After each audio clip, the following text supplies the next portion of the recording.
Hi, my name is Susan Card and I am the CPF2 facility engineer. My job entails taking care of all of the valves and piping and pumps and surface equipment that are in this plant where we process the oil that comes out of the ground to separate out the oil, the water, and the gas so that we can send the oil down the pipeline to Valdez.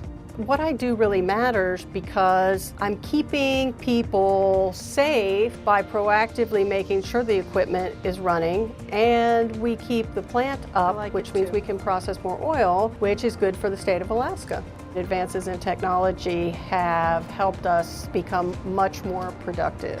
It's funny, I don't really even think about it as STEM because it is so much an inherent part in everything we do, but I have to add measurements in order to do piping design. I have to make sure all the equipment I specify is going to fit, or what modifications I have to make in order to get it to fit. It was not until roughly I was in the 10th grade and I was 16 years old, and I had a chemistry teacher that I absolutely adored, and she just reached to me and I said, "Oh, Mrs. Varecki, I love chemistry. I think I want to be a chemist." And she said to me, "Susan, you don't have the personality to be a chemist because you're too social, and I just can't see you tucked away in a lab running experiments by yourself. Maybe you should be a chemical engineer."